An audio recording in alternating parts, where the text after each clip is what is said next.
اعوذ باللہ من الشیطان الرجیم، بسم اللہ الرحمن الرحیم۔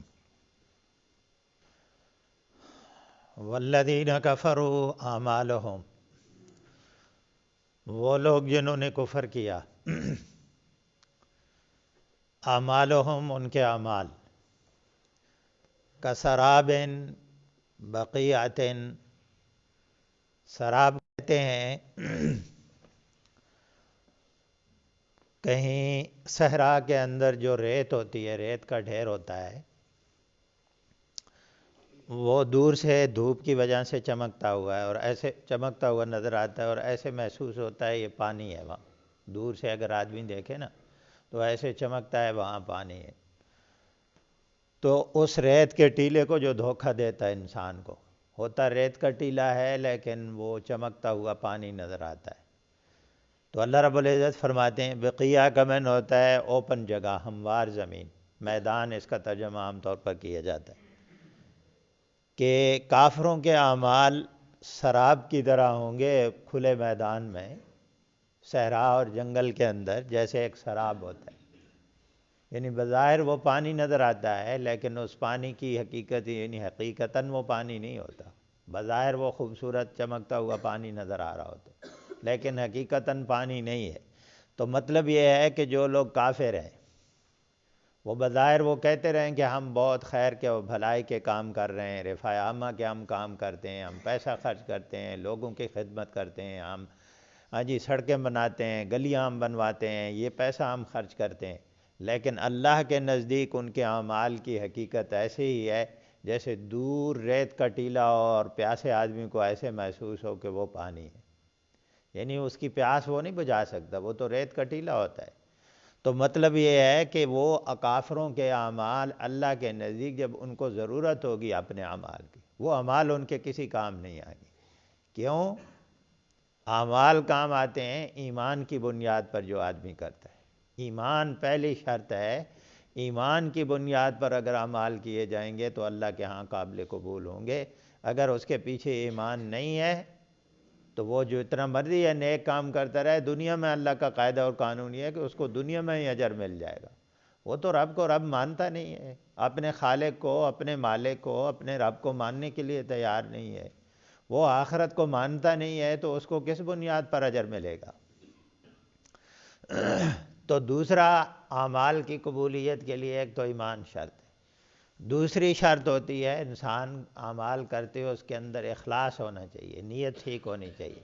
اگر اخلاص کی بنیاد پر کوئی عمل نہیں ہوگا یا ایمان کی بنیاد پر کوئی عمل نہیں ہوگا تو وہ آدمی قیامت کے دن جب اس کو اعمال کی ضرورت ہوگی اور اعمال کی بنیاد پر ہی اس کی کامیابی اور ناکامی کے فیصلے ہوں گے، اس دن اس کے اعمال اس کو کسی کام نہیں آئے۔ قرآن نے کہا ہے کہ جی ان کے اعمال، وقال الذین کفروا لرسل، قرآن میں آتا ہے کہ ان کے اعمال کرماد، کہ راکھ کی طرح ہوں گے، اشتدت بہ الریح فی یوم عاصف، جب آندھیاں اور طوفان چلتے ہیں تو وہ راکھ کے اوپر، راکھ کتنی ہلکی ہوتی ہے، تھوڑی سی معمولی سی ہوا چلے اس کو اڑا کے لے جاتی ہے، یعنی وہ بے وزن ہوں گے۔ قرآن کہتا ہے فَلَا نُقِيمُ لَهُمْ يَوْمَ الْقِيَامَةِ وَزْنًا، ہم تو ان کے لیے وزن اور سکیل ہی نہیں لگائیں گے، پیمانہ ہی نہیں لگائیں گے کہ ان کے اعمال کا وزن کیا جائے۔ اور قرآن دوسری جگہ میں کہتا ہے حباء منثورا، ان کے اعمال ایسے ہوں گے حباء منثورا، جیسے ہوا میں فضا میں اڑتے ہوئے ذرے آپ کو نظر آتے۔ کبھی آپ نے دیکھا نا کہیں روشن دان ہو، کھڑکی ہو، کہیں شیشے کے اندر سے چھوٹا سا سوراخ ہو تو آپ دیکھیں جہاں سے دھوپ اندر آ رہی ہوتی، آپ اس کو دیکھیں اس کے اندر چھوٹے چھوٹے ذرے آپ کو نظر آئیں گے۔ حباء منصورہ کا یہ ان ذروں کی طرح جو معمولی ذرے ہوتے ہیں فضا میں اڑ رہے ہوتے ہیں۔ فرمایا کافروں کے اعمال تو اتنا وزن بھی نہیں رکھیں گے، ہم ان کے لیے اسکیل ہی نہیں لگائیں گے، کیونکہ ان کے پاس ایمان کی دولت نہیں تھی۔ پیچھے آپ نے پڑھا ہے کہ ایمان اللہ کی طرف سے ایک نور ہوتا ہے، ایک روشنی ہوتی ہے، اللہ تعالیٰ جس کو یہ نور اور روشنی دیتا ہے اسے اللہ کا شکر ادا کرنا چاہیے، اس کو اللہ کی اطاعت فرما برداری۔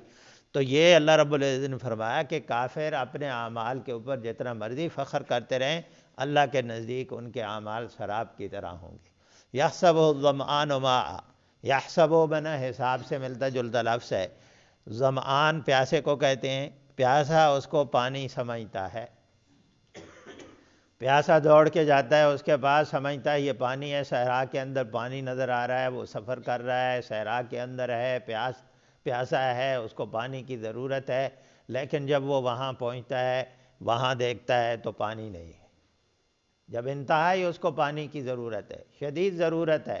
لیکن وہ پانی کے پاس پہنچتا ہے، تلاش میں پانی نہیں ہے۔ اس آدمی کا آپ تصور کریں اس کی کیا کیفیت ہوگی، جو کسی جنگل بیابان میں سفر کر رہا ہے اور پانی کی اشد ضرورت ہے، ظاہر ہے اس کو موت نظر آ رہی ہے۔ تو ایسا آدمی گویا قرآن پاک یہ کہہ رہا ہے کہ بھائی اعمال قیامت کے دن، قیامت کی جو منڈی لگنے والی ہے یا قیامت کی جو عدالت لگنے والی ہے، اس عدالت میں صرف آپ کے اعمال کام آئیں گے، اور وہ اعمال جو ایمان کی بنیاد پر اور اخلاص خالصتاً للہ لوجہ اللہ، اللہ کی رضا کے لیے کی ہوئی اعمال کام آئیں گے۔ تو ہمیں جو بھی اعمال کرنے چاہیے وہ خالصتاً اللہ کی رضا کے لیے، تاکہ کل قیامت کے دن ہمیں کام آئے۔ حتیٰ اذا جاءہ، حتیٰ کہ جب وہ اس کے پاس آتا ہے، لم یجد شیئا، وہ کچھ نہیں پاتا، یعنی جس پانی کی اس کو ضرورت ہے وہ پانی اس کو نہیں ملتا، کچھ نہیں ملتا اس کو۔ ووجد اللہ عندہ فوفاہ حسابا، وہ پاتا ہے اس کے پاس، اپنے پاس اللہ کو، فوفاہ حسابا، اس نے اس کا پورا پورا حساب کر دیا۔ فوفا، وفا سے ہے، وفا کا معنی ہوتا ہے پورے حقوق ادا کرنا، پورا تعلق رکھنا، تو یہ مراد اللہ تعالیٰ نے اس کا پورا پورا حساب کر دیا ہے۔ یعنی مطلب یہ ہے کہ اللہ رب العزت انسان کے ساتھ ہے، انسان کے ایک ایک عمل کو دیکھ رہا ہے، اور انسان کے پاس کوئی آپشن نہیں ہے سوائے اس کے کہ وہ اللہ کے سامنے پیش ہوگا۔ وہ کہے کہ میں نے نہیں مرنا ہے، میں نے نہیں جانا ہے، قیامت کو مانے نہ مانے، اس کے ماننے یا نہ ماننے سے کوئی فرق نہیں پڑے گا۔ ہاں اس کے لیے ضرور فرق پڑے گا، اس کی زندگی تباہ اور برباد ہو جائے گی، اس کی دنیا بھی آخرت بھی تباہ اور برباد ہو جائے گی، لیکن اس حقیقت سے انکار نہیں کیا جا سکتا کہ اللہ کے پاس جانا ہے، اللہ کے پاس پیش ہونا ہے، اور اللہ نے پورا پورا حساب لینا ہے۔ اللہ نے پوچھنا ہے کہ ہاں میں نے تمہیں زندگی دی تھی، ہاں میں نے تمہیں جوانی دی تھی، ہاں میں نے تمہیں وقت دیا تھا اور مہلت دی تھی، میں نے اپنی کتاب اور اپنے نبی تمہاری طرف بھیجے تھے، بتاؤ ذرا کیسے زندگی گزار کے آئے۔ میں نے تمہیں مال و دولت دیا تھا، میں نے تمہیں بہت ساری چیزیں دی تھی، ذرا بتاؤ میرا دیا ہوا اختیار آپ نے کیسے استعمال کیا۔ یعنی کائنات کی ہر چیز دیکھیں نا، وہ اللہ کے حکم کی پابند ہے۔ آپ رات دن کو دیکھیں، سورج چاند ستاروں کو دیکھیں، آسمان و زمین میں ایک ایک چیز کو دیکھیں، کوئی چیز اللہ کے حکم سے نکل نہیں سکتی، اللہ کے حکم کی پابند ہے۔ تو اللہ رب العزت نے انسانوں کو اختیار دے دیا ہے کہ وہ چاہیں تو اطاعت کریں، چاہے تو نہ کریں۔ اس سے انسان کو سمجھ جانا چاہیے کہ اس پوری کائنات کا نظام جب اللہ اپنے حکم سے چلا رہا ہے، اس کا کنٹرول ہے، وہ اس کے حکم کے پابند ہیں۔ سورج اگر چاہے بھی تو یہ انکار نہیں کر سکتا، وہ انکار کرنے کی کوشش کرے کہ میں طلوع نہیں ہوتا، نہیں کر سکتا ایسا۔ تو انسانوں کو جو اللہ نے اختیار دیا یہ آزمائش ہے اس کی۔ تو اللہ رب العزت کہتے ہیں اس کا پورا پورا حساب ہوگا، بھائی اپنے حساب کی تیاری کر لے۔ واللہ سریع الحساب، اللہ جلد حساب لینے والے ہیں۔ مشرکین مکہ عام طور پر یہ بات بھی کہتے تھے کہ اربوں خربوں میں لوگ ہوں گے، بفرض محال آپ جیسے کہتے ہیں قیامت آ جائے گی، تو انفرادی طور پر آپ تو کہتے ہیں انفرادی طور پر ہر آدمی اللہ کے پاس پیش ہوگا، تو اتنے اربوں خربوں لوگوں کا حساب کتاب اللہ رب العزت کیسے لیں گے؟ تو اللہ رب العزت نے فرمایا اللہ کے لیے یہ کوئی مشکل کام نہیں، اللہ رب العزت لمحوں میں یہ کام کر سکتے ہیں۔ واللہ سریع الحساب، اللہ جلد حساب لینے والے ہیں، اور انصاف کا ایک تقاضا یہی ہوتا ہے کہ جلد حساب لیا جائے، جلد فیصلہ کیا جائے۔ دنیا کی عدالتوں کی طرح نہیں ہے کہ ایک نسل فیصلہ کیس دائر کرتی ہے، پھر کئی نسلیں ختم ہو جاتی ہیں، ابھی کورٹ فیصلہ نہیں کرتی۔ اللہ رب العزت نے فرمایا اللہ جلد حساب لینے والے ہیں، اللہ کے حساب لینے میں کوئی دیر نہیں ہے۔ اور دوسرا پیغام یہ ہے کہ انسان اگر اپنی نافہمی، کم فہمی کی وجہ سے، ناسمجھی کی وجہ سے وہ کہتا رہے ابھی بڑی زندگی پڑی ہے، نہیں ہے بھائی، بڑی زندگی، جلد مرنے والا ہے انسان، پتہ ہی نہیں چلے گا انسان کی زندگی ختم ہو جائے گی اور اللہ نے حساب لینا ہے۔ یہ تو ایک مثال سے اللہ رب العزت نے سمجھا۔ اب دوسری مثال،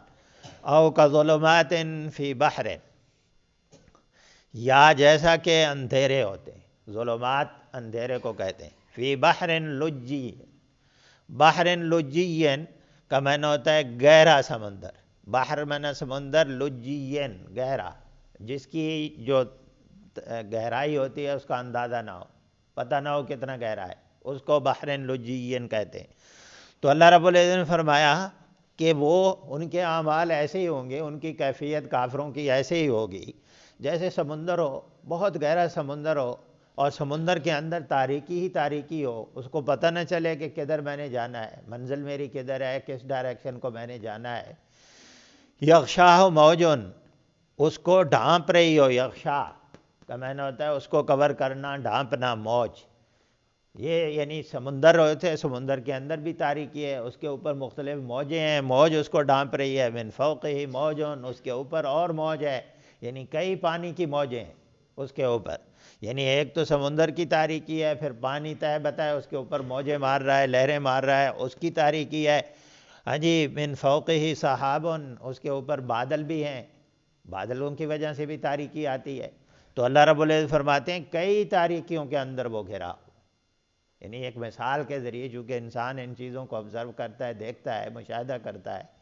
کہ سمندر کا پانی ہے، گہرائی میں ہے، پھر تاریکی ہے، پھر اوپر کئی موجیں ہیں، پھر بادل ہیں، رات کا بھی اندھیرا ہے، ان ساری صورتحال میں اللہ رب العزت کیا کہتے ہیں؟ ظلمات بعضها فوق بعض،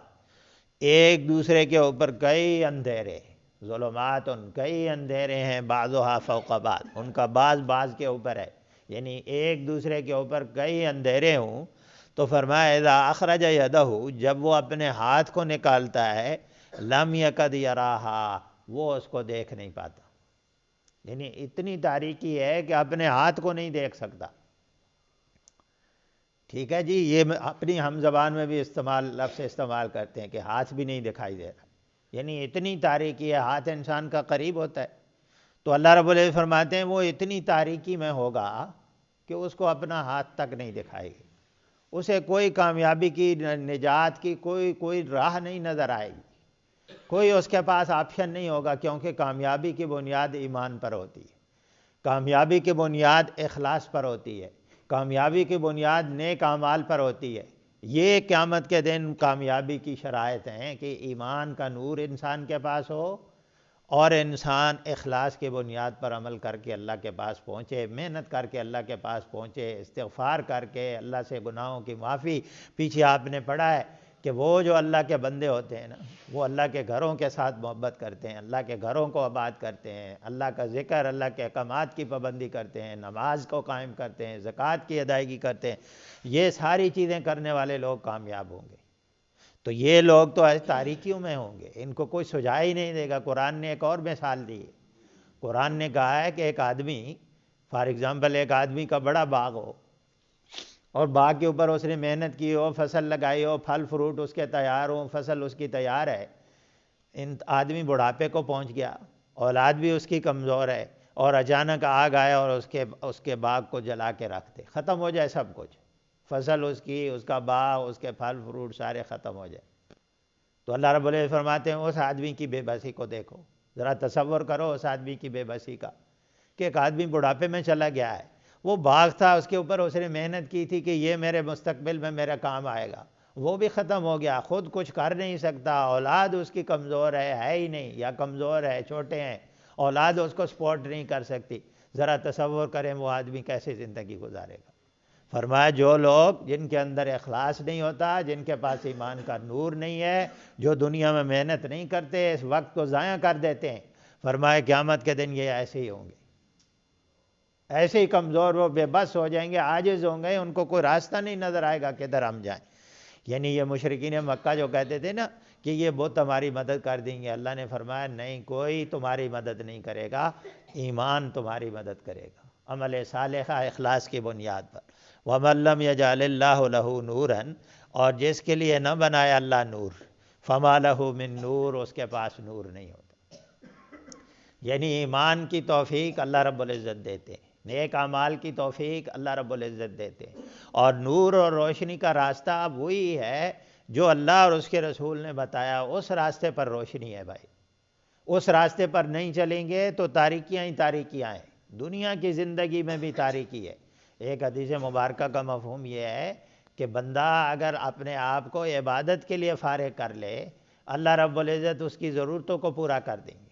اس کی زندگی آسان بنا دیں گے، مشقتیں تکلیفیں مصیبتیں اس کی دور کریں گے، اس کو اللہ رب العزت قناعت دے دیں گے، عزت دے دیں گے۔ اور اگر ایسا نہیں کرے گا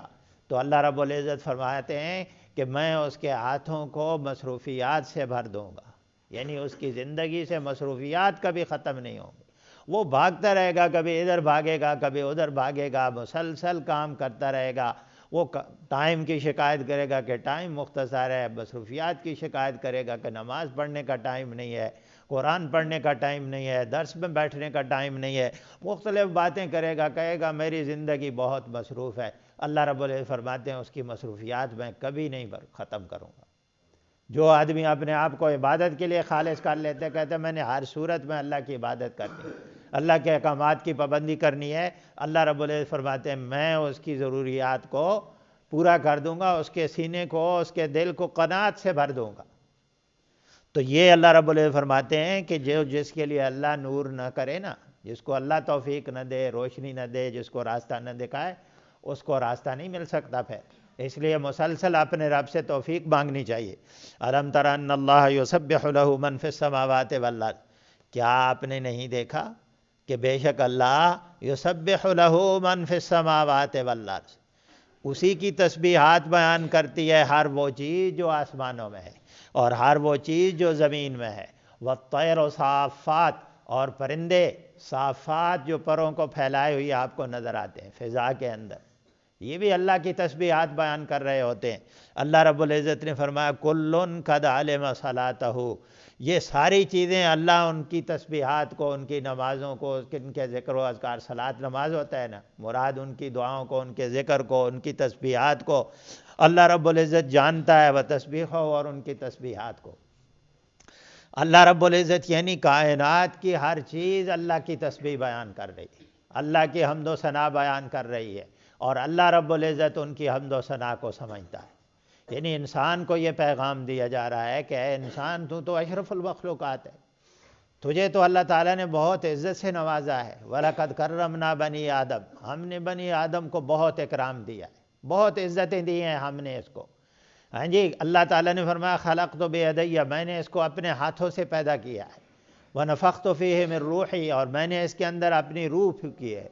وَالتِّینِ وَالزَّیتُونِ وَطُورِ سِینِین، اللہ نے قسمیں اٹھا کے فرمایا لَقَدْ خَلَقْنَا الْإِنسَانَ فِی أَحْسَنِ تَقْوِیمٍ، ہم نے انسان کو کتنی خوبصورت تقویم میں، کتنی خوبصورت شکل و صورت دی ہے۔ اللہ رب العزت فرماتے ہیں ہم نے تو اس انسان کو بڑا اکرام دیا ہے۔ یعنی کائنات کی ہر چیز جب اللہ کی حمد و ثنا بیان کرتی ہے، اللہ کی تسبیحات بیان کرتی ہے، تو انسان اگر نہ کرے تو یہ بہت بڑی حماقت ہے، یہ بہت بڑی بے وقوفی ہے۔ انسان کو سب سے بڑھ کر جو چیز اللہ نے دی ہے وہ عقل و شعور دیا، باقی کسی مخلوق کے اندر ایسا عقل و شعور نہیں ہے کہ جو انسان کو اللہ رب العزت نے دیا ہے۔ اللہ رب العزت فرماتے ہیں جب کائنات کی ہر چیز اس کی حمد و ثنا بیان کرتی ہے، سورج، چاند، ستارے، یہ درخت، یہ زمین، حتیٰ کہ پتھر اور پہاڑ جن کو ہم بے جان کہتے ہیں، یہ ساری چیزیں اللہ رب العزت کی حمد و ثنا بیان کرتی ہیں۔ اور اللہ رب العزت فرماتے ہیں یہ پرندے فضاؤں میں اڑتے ہوئے جو آپ کو نظر آتے ہیں، یہ پرندے جو صبح صبح آپ کو چہچہاتے ہوئے نظر آتے ہیں، اپنے پروں کو پھیلاتے ہوئے نظر آتے ہیں، یہ سب اللہ کے سامنے عاجزی کا اظہار کر رہے ہوتے ہیں، یہ اللہ کی حمد و ثنا بیان کر رہے ہوتے ہیں۔ آپ دیکھتے ہیں کہ صبح بہت جب سورج طلوع ہونے سے پہلے پرندے خوب چہچہاتے ہیں، چڑیاں آپ دیکھیں، باقی پرندے، یہ سب اللہ کی حمد و ثنا بیان کر رہے ہوتے ہیں۔ یہ انسان کے لیے پیغام ہوتا ہے کہ کتنا بدبخت اور کتنا بد نصیب ہے کہ تو اپنے خالق اور مالک کی تعریف اور حمد و ثنا نہیں کرتا، صبح سویا رہتا ہے۔ تو یہ اللہ رب العزت کہہ رہے ہیں کہ یہ ساری چیزیں اللہ کی حمد و ثنا بیان کرتی ہیں، تو انسان کو تو ان سے بہت آگے ہونا چاہیے۔ اور اللہ نے فرمایا کل قد علم صلاتہ و تسبیحہ، اللہ رب العزت ہر چیز کی حمد و ثنا کو سمجھتا ہے، ان کی زبان کو سمجھتا ہے، ان کی تسبیح بھی وہ اللہ کی حمد و ثنا وہ کرتے ہیں، ہم سمجھیں یا نہ سمجھیں،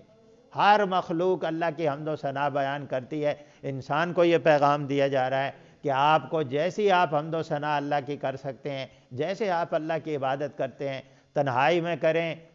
جی مسجدوں میں کریں، گھر کے اندر کریں، جہاں کہیں آپ اللہ کے لیے قربانی کریں گے اللہ کے علم کے اندر۔ اللہ کو پتہ ہے کہ میرا بندہ دیکھیں رزق حلال کمانے کے لیے کتنی مصیبتیں برداشت کر رہا ہے، دیکھو اپنی محنت مزدوری کرتا ہے، رات کو سوتا ہے، تھکا ہوتا ہے، پھر بھی اپنے بستر کو چھوڑتا ہے، ٹھنڈ ہوتی ہے اپنے بستر کو چھوڑتا ہے، گاہکوں کا رش ہوتا ہے اپنی دکان کو چھوڑ کر میرے گھر میں آتا ہے، میرے احکامات کی پابندی کرتا ہے، وہ اس کے فیملی خاندان بڑا ہے، اس کو سپورٹ کرنا مشکل ہے، لیکن پھر بھی کہتا ہے میں نے حرام کا لقمہ نہیں کھانا ہے، میں نے حلال کھانا ہے۔ اللہ رب العزت فرماتے ہیں یہ ساری تسبیحات، یہ ساری عبادت میرے علم میں ہے، مجھے پتہ ہے میرا بندہ میرے لیے کتنی کوشش کر رہا ہے، واللہ علیم بما یفعلون، اور اللہ جانتے ہیں جو وہ کر رہے ہوتے۔ انسان جتنی محنت کر رہا ہوتا ہے، اخلاص کی بنیاد پر کیا ہوا عمل سب اللہ کے علم میں ہے، یعنی اللہ رب العزت ہمارے اعمال سے غافل نہیں ہے، اور اگر ہم اس کی نافرمانی کریں تو یہ گویا ایک دھمکی بھی ہے۔ اللہ رب العزت یہ کہہ رہے ہیں کہ میری بادشاہت کے اندر رہتے ہوئے، میری سرزمین میں رہتے ہوئے، میری نعمتیں استعمال کرتے ہوئے میری نافرمانی کرو گے، اور یہ سمجھو کہ تمہیں کوئی دیکھ نہیں رہا ہے، یہ سمجھ لو کہ تمہارا کوئی حساب کتاب نہیں لے گا۔ اللہ رب العزت جانتے ہیں جو اعمال لوگ کر رہے ہیں۔ اللہ رب العزت سے دعا ہے کہ اللہ عمل کی توفیق نصیب فرمائے۔